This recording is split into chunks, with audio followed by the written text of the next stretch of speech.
মাত্র 10 দিনের জন্য চট্টগ্রামে শুরু হয়ে গেছে আন্তর্জাতিক বাণিজ্য মেলা। আর মেলায় আমি যাব না তা কি করে হয়। মেলায় ঘোরাঘুরি করতে আমার বরাবরই বেশ পছন্দ। এদিকে জামাকে বলেছি দেশি ফলমূল নিয়ে আসতে, কারণ পরের দিন ছিল মেয়ের স্কুলে ফল উৎসব। আর ফল উৎসব মানে হচ্ছে দেশি ফলের সমাহার। তো এই তো খুঁজি টুজে সে এই ফলগুলাই নিয়ে আসলো।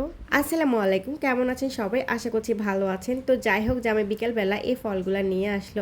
আর আমার হাতের এই ফলটা কে কে চিনেন এবং কি নামে চিনেন আমাকে কিন্তু কমেন্টস করবেন। আর এই যে লাল টুকটুকে জামরুল দেখতে বেশ ভালো লাগে। জামরুল কিন্তু সবুজ কালারের হয়, তবে কালার যতই সুন্দর হোক না কেন এই জামরুল ফলটা খেতে একদমই মজা লাগে না। জানি না আমার কাছে মজা লাগে না, অন্যদের কাছে লাগে কিনা। আর এনেছিল কিছু জাম, লিচু এবং আম তো বাসায় ছিল। আর এই ফলটা আবারও হাতে চলে আসলো। এই ফলটার নাম নাকি গাব ফল, বাট গাব তো অন্য। যাই হোক, ফলগুলোকে আমি পলিথিন থেকে বের করে এখন আমরা রেডি হয়ে একটা সিএনজি নিয়ে কিন্তু মেলার উদ্দেশ্যে রওনা দিয়ে দিলাম। অনেক মানুষই আছে যারা মেলায় সারাদিন ঘোরাফেরা করে, বাট এক টাকার জিনিসও কিনে না। আমি কিন্তু ভাই ওইরকম পাবলিক না। তো মেলায় গেলে তো আমার টাকা পয়সা খরচ করতে হয়, আমার মানে যেটা ভাল লাগে চোখে ওটাই কিনে ফেলি। তো এই তো কথা বলতে বলতে মেলায় কিন্তু চলে আসছি।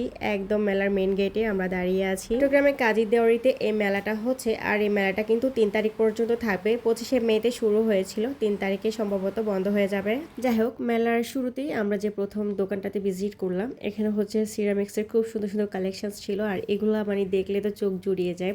এগুলার প্রাইস কিন্তু আমার কাছে একটু বেশি লেগেছে। তো প্রতিটা মেলাতেই কিন্তু এমন সিরামিক্সের কিছু দোকান থাকে। তো এই মেলাটাতেও ছিল, অনেকগুলো দোকানে ছিল। তো যাই হোক, এখানে কিছু মাটির জিনিসপত্র দেখেন। আর এই মাটির ফলগুলো দেখে আমার একদম ছোটবেলার কথা মনে পড়ে গেছে। আগে আমার আব্বুকে দেখতাম বিভিন্ন মেলা থেকে এমন মাটির ফলমূল শোপিস কিনে আমাদের শোকেস সাজাতো। তো আমার হাতের এই ঝুড়িটাও কিন্তু খুব ভালো লাগছিল আমার। এই ঝুড়িটা আমি 50 টাকা দিয়ে কিনেছিলাম, আর সাথে আমি 5টা মাটির ফল নিয়েছিলাম। যাই হোক, এখানে ঘর সাজানোর অনেক জিনিসপত্র দেখতে পাচ্ছেন। আর এগুলো দেখলে একদমই চোখ জড়িয়ে যায়, ইচ্ছে করে যে সবটাই কিনে ফেলি। এরপরে চলে এসেছি একটা জুতার দোকানে। আর এই জুতার কালেকশনস এত সুন্দর ছিল, আমার বেশ কয়েকটা জুতা পছন্দ হয়েছে। বাট আমার এখন জুতা পরার মতো মানে অবস্থা নেই। মানে আমি এখন বাইরে তেমন যাই না, খুবই কম যাওয়া হয়, এই জন্য আর জুতাটা নেওয়া হয়নি।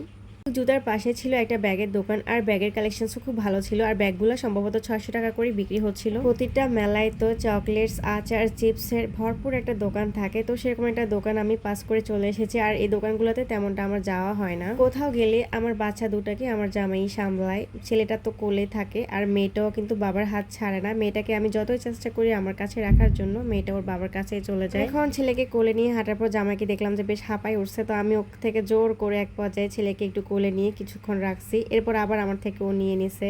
এদিকে আমার মেয়েটা আছে তার ধান্দায়, মানে সে কখন পুতুল কিনবে, সে কখন চিপস কিনবে, চকলেটস কিনবে, আইসক্রিম কিনবে, মানে হাবি যাবি। ওর হচ্ছে মানে খেলনার দোকানগুলোতে গেলে যেটা এবার দেখবে ওটাই কেনার জন্য ধরে বসে থাকবে। আমার হাতে হাতে থাকলে দেখা যায় যে আমি ওকে কোনো কিছুই কিনে দিতে চাই না, এই জন্য সবসময় ওর বাবার হাত ধরে বসে থাকবে, কারণ ওর বাবার কাছে চাইলে তো আর না দিয়ে পারে না। যাই হোক, প্রায় 1 থেকে 1.5 ঘন্টার মতো মেলায় কিন্তু ঘোরাঘুরি করছি। আর কিছু টুকটাক জিনিসপত্র কিন্তু কিনেছি, শুধু যে ঘুরছি তা কিন্তু না। তো এখন তো খিদা লেগে গেছে, এখন কিছু খেতে হবে। মেলার পাশে যে ফুড কোর্টটা ছিল ওখানে চলে গিয়েছিলাম খাওয়ার জন্য। এদিকে দেখুন আমার মেয়ে কিভাবে তার বাবার হাত ধরে আছে, আর ছেলেকেও কোলে নিয়েছে ও। আমার বাচ্চাগুলোকে মাশাআল্লাহ বলে দিয়েন, আর আমার পরিবারের জন্য দোয়া করবেন। এদিকে আমরা উপরে উঠছিলাম, কারণ নিচে আমরা সিট খালি পাইনি, তাই আমরা 3 তলায় চলে যাই। তো পাশে কিন্তু বাচ্চাদের জন্য প্লে জোন ছিল। আর আমার মেয়েটাও খেলতে চেয়েছিল, কিন্তু আমাদের সময় কম ছিল, রাতের প্রায় 9টা বেজে গেছে, এই জন্য কিন্তু ওকে আর খেলতে দিই নাই। এদিকে খাবার অর্ডার করে আমরা খাবারের জন্য ওয়েট করতেছিলাম। আর জামাই গত কয়েকদিন ধরে ডায়েট করতেছে, তো ও বলতেছে ও নাকি কিছুই খাবে না। ওকে জোরাজোরি করতেছি খাওয়ার জন্য, বাট ও খাবে না। তো ও হেলদি কিছু খুঁজছিল। তো জামাই শুধু জামাইয়ের জন্য সালাদি অর্ডার করলো, আর আমরা চিকেন ফ্রাই অর্ডার করছিলাম আমাদের মামির জন্য।